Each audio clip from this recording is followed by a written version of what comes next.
तो वीवर्स आज हमने करनी है पावर बीआई की रिपोर्ट की ऑटोमेशन। इसका मतलब ये है कि हमने पब्लिश करना है अपने डेटा को, अपने डैशबोर्ड को पावर बीआई सर्विस के ऊपर। और फिर हम अपनी जो फाइल है उसको हम वन ड्राइव में रखेंगे, ताकि हम जैसे ही वन ड्राइव के अंदर ना कुछ चेंजेस करें तो हमारा डैशबोर्ड ऑटोमेटिकली अपडेट हो जाए। ठीक, तो ये आज हमारा काम है। और इसके लिए स्टार्ट में ना मैंने रखना है वन ड्राइव फाइल के अंदर ये डेटा नाम का मैंने फाइल बनाई है, और ये कॉमा सेपरेटेड फाइल है। इसके ऊपर मैं लेके जाऊँ ना, सो कॉमा सेपरेटेड वैल्यूज वाली फाइल है। ठीक है, इस एक्सटेंशन वो रखें क्योंकि ये फिर रिफ्रेश थोड़ा जल्दी हो जाता है। एक्सेल की फाइल रिफ्रेश लेट हो रही थी, आई डोंट नो व्हाई। अच्छा, यहाँ पे हमारे पास अब ये थोड़े से रिकॉर्ड्स हैं इसके, और इसको हम गिन लेते हैं कि 10 काउंट है इसका। मतलब अगर हम इस यहाँ पे काउंट लगाएंगे तो 9 होगा। ठीक है, देन अब हमने पहले हम क्या करते थे, सीएसवी या टेक्स्ट वाली फाइल को ना गेट डेटा करके ले आते थे। अब हमने वो काम नहीं करना क्योंकि हमारा अभी ऑनलाइन काम करना है। तो इसके लिए हम फाइल पे जाएंगे, इन्फो पे जाएंगे और यहाँ पे कॉपी पाथ कर लेंगे। फाइल इन्फो पे जाके कॉपी पाथ मैंने कर लिया। अब मैं आ गया अपने पावर बीआई डेस्कटॉप की फाइल पे। यहाँ पे मैं जाता हूँ वेब पे, और इधर मैं पेस्ट कर लेता हूँ इसको और इंटर कर लेता हूँ। ठीक है, सो मेरे पास वही डेटा जो है मेरे पास पेस्ट हो चुका है, और इसको मैं लोड कर लेता हूँ अपने पावर बीआई के डेस्कटॉप पे। और ये अब एज ए वेब आ चुका है, मतलब एज ए शेयर पॉइंट आ चुका है। वन पॉइंट ड्राइव के अंदर डेटा हमारा आ चुका है। ठीक है, मतलब वन ड्राइव यहाँ पे लिंक हो चुकी है। और वो क्योंकि ये क्लाउड पे पड़ी होती है, वन ड्राइव ऑनलाइन होती है, तो हम कुछ भी डेटा क्लाउड पे जब भी अपडेट करते हैं तो हमारे पास आगे जाके हमारा पब्लिक, क्योंकि डेटा पब्लिश भी क्लाउड पे हुआ होता है, तो इसके लिए हमारे पास बड़ा अच्छा रह जाता है ये काम। देन हमारे पास अब मेरे ये पे कर दिया 9 है। सो अब एक और डेटा ऐड करूंगा तो 10 हो जाएंगे। सो हमने करना है इसको पब्लिश। पब्लिशिंग के लिए वर्क स्पेस की जरूरत होती है, और वर्क स्पेस जो है हमारी बनती है पावर बीआई की सर्विस पे। वहां पे वर्क स्पेस में 2 वीडियो पहले समझाया हुआ है, आप वहां से देख सकते हो। और अब मेरा जो है ये as.pbix फाइल, pbix एक्सटेंशन है पावर बीआई फाइल्स की। और मैं जाता हूँ डायरेक्ट अब अपने माइक्रोसॉफ्ट फैब्रिक, और वहां से जाऊंगा पावर बीआई के अंदर।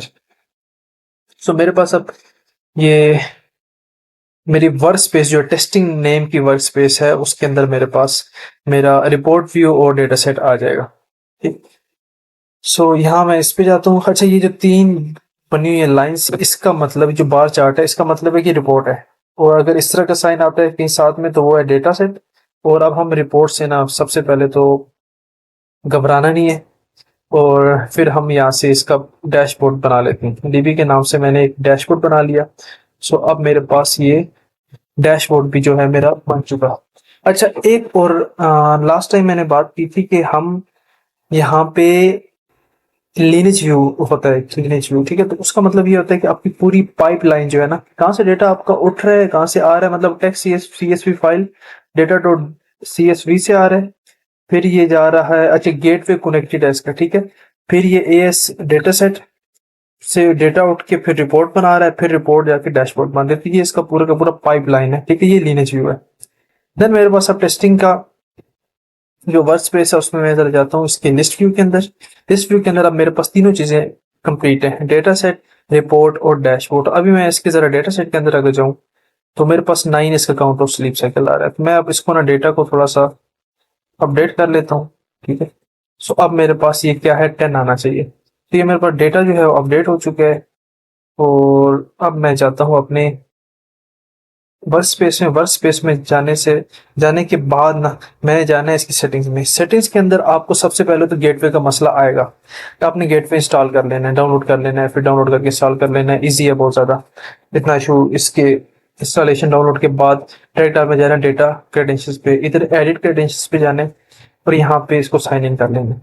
ठीक, साइन इन हो गया, मतलब अब आपका डेटा जो है वो कनेक्ट हो चुका है पीछे। अब रिफ्रेश अगर करना चाहते हैं, मतलब मैं चाहता हूँ कि मेरा ना हर रोज 1 PM पे डेटा रिफ्रेश खुद ब खुद ऑटोमेटिकली हो जाए, खुद ब खुद डेटा भी रिफ्रेश हो जाए और डैशबोर्ड रिफ्रेश हो जाए। जिस तरह आप प्रीमियम खरीदते हो तो उसके अंदर आएगा 48 ऑप्शन रिफ्रेशेस मिलते हैं, या 8 मिलते हैं, मुझे नहीं पता एग्जैक्टली।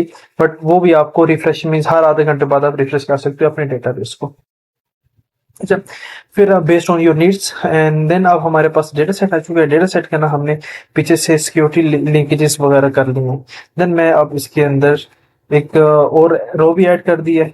सो अब मैं इसको रिफ्रेश करता हूँ। यहाँ पे मैंने रिफ्रेश, अच्छा मेरे पास जो है डेटा मैंने रिफ्रेश कर लिया है, रिपोर्ट भी मेरी रिफ्रेश हो चुकी है। तो मैं अब रिपोर्ट को ओपन करता हूँ। तो पहले मेरे पास 9 थे काउंट ऑफ स्लीप साइकिल, अब वो जो है वो 10 हो चुकी हैं।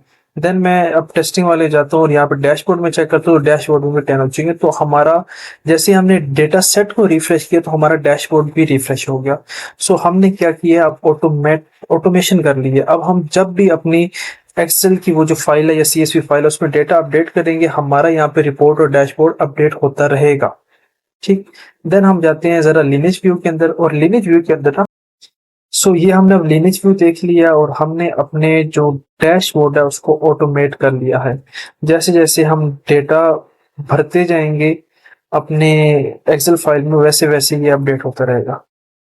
आज के लिए इतना ही, नेक्स्ट वीडियो में मिलते हैं। Good bye.